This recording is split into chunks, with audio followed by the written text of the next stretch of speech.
March 12ಕ್ಕೆ ಅಂತಿಮ ಡಕ್ಕೆ ಬಲಿ ಸೇವೆ. ಹಗಲು ತಂಬಿಲ ಸೇವಾಕರ್ತರ ಪರವಾಗಿ ಸಾರ್ವಜನಿಕ ಡಕ್ಕೆ ಬಲಿ.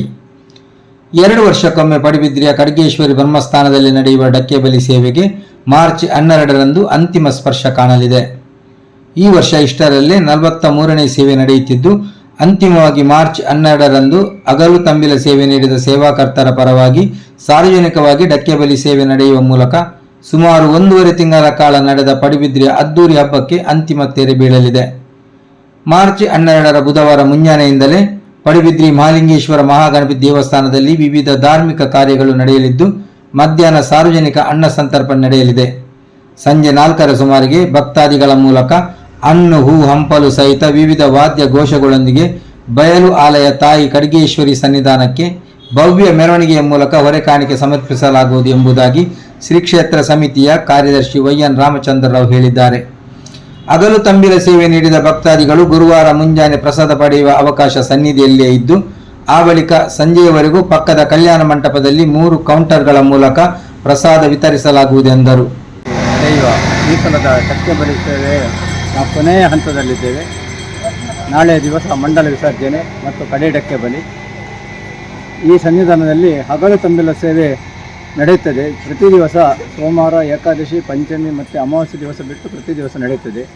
ನಮಗೆ 1 ವರ್ಷದಲ್ಲಿ 2 ವರ್ಷಗಳ ಸೇವೆ ದಿವಸ ನಾವು ಕೊಟ್ಟಾಗಿರ್ತದೆ.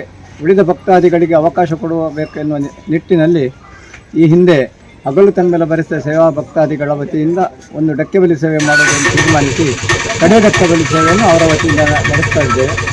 ಇದು ಸಾರ್ವಜನಿಕವಾಗಿ ನಡೆಯುವ ಸೇವೆ. ಸಹಸ್ರಾರು ಭಕ್ತಾದಿಗಳು ಹಗಲು ತಂಬಿಲ ಸೇವೆ ಭರಿಸಿ ಅವರಿಗೆ ಅವರ ಮೂಲಕ ಈ ಡಕ್ಕೆ ಬಲಿ ಸೇವೆ ನಡೆಯುತ್ತದೆ. ಮಧ್ಯಾಹ್ನ ಹೊತ್ತಿಗೆ ಮಹಾಗಣಪತಿ ದೇವಸ್ಥಾನದಲ್ಲಿ ಸಾರ್ವಜನಿಕ ಅನ್ನ ಸಂತರ್ಪಣೆಯ ವ್ಯವಸ್ಥೆ ಕೂಡ ಮಾಡಿದೆ. ಮಹಾಲಿಂಗೇಶ್ವರ ಮಹಾಗಣಪತಿ ದೇವಸ್ಥಾನದಲ್ಲಿ ಬೆಳಿಗ್ಗೆ ಶತರುದ್ರಾಭಿಷೇಕ, 108 ತೆಂಗಿನ ಗಣಹೋಮ ಹಾಗೂ ಖಡ್ಗೇಶ್ವರಿ ಧ್ಯಾನ ಮಂದಿರದಲ್ಲಿ ಬ್ರಾಹ್ಮಣ ಸುವಾಸಿನಿ ಆರಾಧನೆಯ ವ್ಯವಸ್ಥೆ ಕೂಡ ಮಾಡಿದೆ. ಸಾಯಂಕಾಲ ಹೊತ್ತಿಗೆ ಹೊರೆ ಕಾಣಿಕೆ ಮೆರವಣಿಗೆ ಕೂಡ ಮಹಾಲಿಂಗೇಶ್ವರ ಮಹಾಗಣಪತಿ ದೇವರ ಸನ್ನಿಧಾನದಲ್ಲಿ ಪ್ರಾರ್ಥನೆ ಮಾಡಿ ಅಲ್ಲಿಂದ ನಾವು ಸಂಗ್ರಹ ಮಾಡಿದ ಫಲಪುಷ್ಪ ಪರಿಕರಗಳನ್ನೆಲ್ಲ ಹಿಡ್ಕೊಂಡು ಈ ಸನ್ನಿಧಾನಕ್ಕೆ ಬಂದು ಅರ್ಪಣೆ ಮಾಡಲಿಕ್ಕಿದ್ದೇವೆ.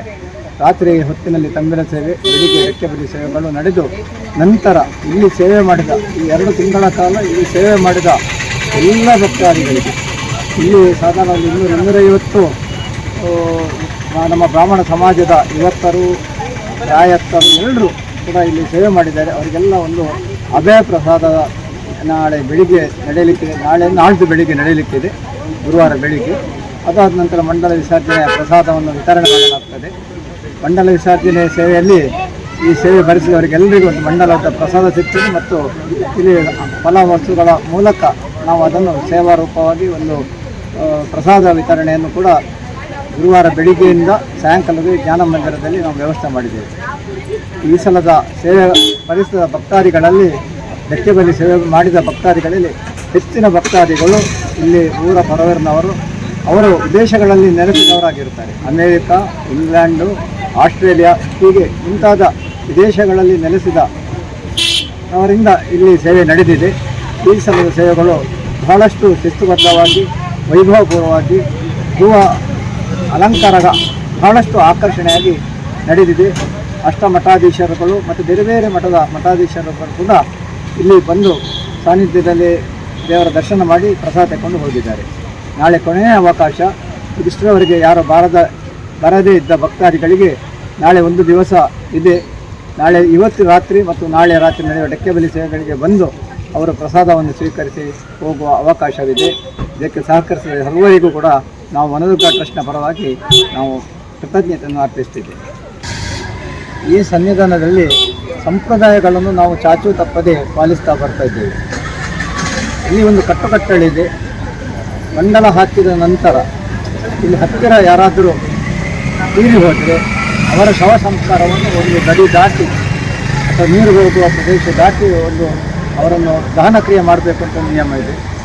ಅದೇ ರೀತಿ ಮಂಡಲ ಸೇವೆ ದಿವಸ ಇದ್ದವರು ಮಂಡಲ ವಿಸರ್ಜನೆಗೂ ಬರಬೇಕು ಎನ್ನುವ ಒಂದು ಕಟ್ಟುಕಟ್ಟಳಿದೆ. ಹಾಗಾಗಿ ಮಂಡಲ ಸೇವೆ ಮಾಡಿದ ದಿವಸ ಇದ್ದ ಭಕ್ತಾದಿಗಳು ಕಡೆಯ ದಿವಸ ಅಗತ್ಯವಾಗಿ ಬರ್ತಾರೆ. ಅವರಿಗೆ ಕಟ್ಟುಕಟ್ಟಳೆ ತಿಳಿದಿರ್ತದೆ. ಆ ದಿವಸ ಬಂದು ಪ್ರಸಾದ ತೆಗೆದುಕೊಂಡು ಹೋಗ್ತಾರೆ. ಈಗ ತಂಬಿಲ ಸೇವೆ ಕೊಟ್ಟವರಿಗೆ ಪ್ರಸಾದ ಯಾವಾಗ ಸಿಗ್ತದೆ?